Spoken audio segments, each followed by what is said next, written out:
কারিনা কায়সারের অকাল মৃত্যুতে শোক প্রকাশ করেছেন জাতীয় নাগরিক পার্টি এনসিপির মুখপাত্র আসিফ মাহমুদ সজীব ভুঁইয়া। এক শোকবার্তাতে তিনি বলেন, জুলাই গণঅভ্যুত্থানের সহযোদ্ধা ও সংস্কৃতিকর্মী কারিনা কায়সারের মৃত্যুতে গভীর শোক ও শ্রদ্ধা প্রকাশ করছি।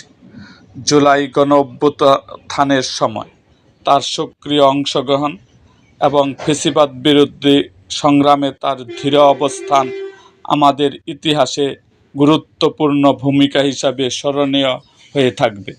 তিনি কেবল একজন সংস্কৃতি কর্মী ছিলেন না, বরং অন্যায়ের বিরুদ্ধে নৈতিক অবস্থান গ্রহণকারী এক সাহসী কণ্ঠস্বর ছিলেন। কঠিন ও দমনমূলক সময়েও তিনি গণমানুষের পক্ষে অবস্থান নিয়ে সাংস্কৃতিক প্রতিরোধকে আন্দোলনে শক্তিশালী অংশে পরিণত করতে অবদান রেখেছেন। তার সাহস, প্রতিশ্রুতি এবং সংগ্রামী চেতনা নতুন প্রজন্মের জন্য অনুপ্রেরণার উৎস হয়ে থাকবে। তার অকাল মৃত্যুতে আমাদের ফ্যাসিবাদ বিরোধী আন্দোলন, সংস্কৃতি ও গণতান্ত্রিক আকাঙ্ক্ষার জন্য এক অপূরণীয় ক্ষতি।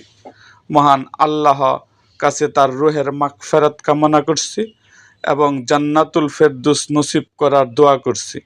একই সাথে শোক সন্তপ্ত পরিবার, সহযোদ্ধা ও শুভান্নধায়ীদের প্রতি গভীর সমবেদনা জানাচ্ছি।